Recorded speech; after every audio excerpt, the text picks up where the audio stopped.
राधे राधे दोस्तों, मेरा नाम है रोहित श्रीवास्तव। काफ़ी लंबे समय के गैप के बाद आज मैं अपना वीडियो बना रहा हूँ।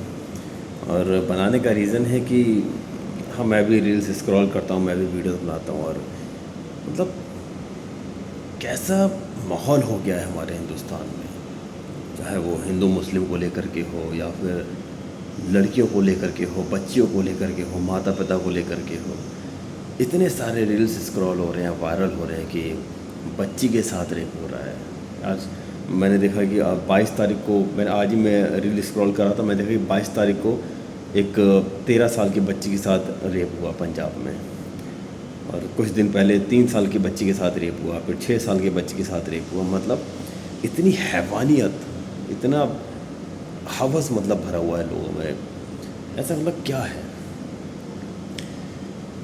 कभी कभी ये चीज़ देख कर के लगता है, शायद आपको भी ऐसा फील होता होगा कि यार, क्या हम वाकई में इंसान हैं? क्या हम वाकई में इंसानों के साथ रह रहे हैं? जानवर के साथ रेप हो रहा है। मतलब क्रूरता, हैवानियत की हदें सारी पार हो गई हैं। बच्चों का रेप करके उनके मुंह को कुचल दिया जाता है, उनको ज़िंदा मार दिया जाता है। मतलब क्या वाकई में ये कलयुग की शुरुआत है, हो चुकी है, या ये कुछ भी नहीं है? इंसानियत, क्या हम उस तरह के इंसान बन चुके हैं जो कि हम किसी का दर्द महसूस भी ना कर पाएँ, या किसी की तकलीफ़ हम बिल्कुल भी ना देख पाएँ?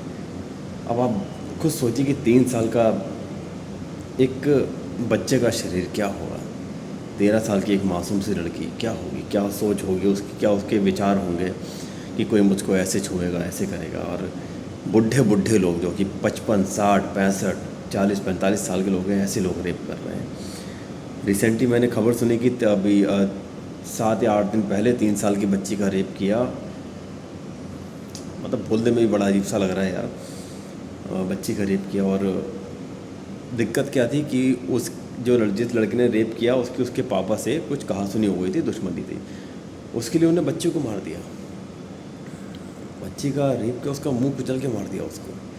आप अगर इंटरनेट पे जाकर के उसकी फ़ोटो भी देखेंगे ना, तो आपको मतलब आपके रोंगटे खड़े हो जाएंगे कि ऐसा कोई कर भी सकता है क्या? कहीं ना कहीं ये चीज़ें अगर कोई करता है तो शायद मुझे जो लगता है वो नशे में करता है। जैसे चरस पी लिया, गांजा पी लिया, बहुत सारी नशे वाली चीज़ें बोली, इन चीज़, क्योंकि होश में तो कोई व्यक्ति ऐसा कर नहीं सकता। और करेगा तो भाई वो तो हैवानियत की मतलब लिमिट ही क्रॉस करता है अगर देखा जाए तो। कहते हैं कि लड़कियां छोटे कपड़े पहनती है तो इतने रेप होते हैं, कि पूरे कपड़े पहनती है तो इतने रेप होते हैं। मेरा तो ऐसा मानना नहीं है भाई कि लड़की कम कपड़े पहनती है तो रेप इसलिए होते हैं। ज़्यादातर तो लड़कियों को ही टारगेट किया जाता है कि उसने कम कपड़े पहने हैं तो लड़के को उत्तेजित किया है। मैं मर्द जात से पूछना चाहता हूँ कि क्या हम मर्द लोग इतने कमज़ोर हैं कि हम किसी नग्न व्यक्ति या लड़की को देख करके हम अपने पौरुष को छोड़ देते हैं? मतलब हम लूज़ पड़ जाते हैं, हम ढीले पड़ जाते हैं, हम बह जाते हैं। मुझे नहीं लगता कि ये हमारी मर्दानगी को दर्शाता है, जबकि मर्दानगी ये है कि हम गलत चीज़ देख करके अपने आप को कंट्रोल रखें। बहुत सारे वीडियोज़ ऐसे वायरल होते हैं कि उस लड़की ने कम कपड़े पहने हुए थे इसलिए उसका रेप हो गया, कम कपड़े पहने हुए थे इसलिए आजकल सारी लड़कियों का रेप हो रहा है। यार आप खुद सोचो, मान लीजिए कोई आपके सामने नग्न अवस्था में है, तो आप उसको कपड़े पहनाएंगे या इग्नोर करके जाएंगे या उसके साथ गलत हरकत करेंगे?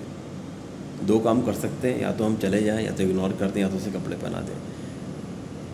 गंदी निगाह से देखना, रेप करना, उसको देखकर किसी और का रेप करना, मतलब किसी छोटी मोटी दुश्मनी हो तो बच्चों को पकड़ करके रेप कर लेना।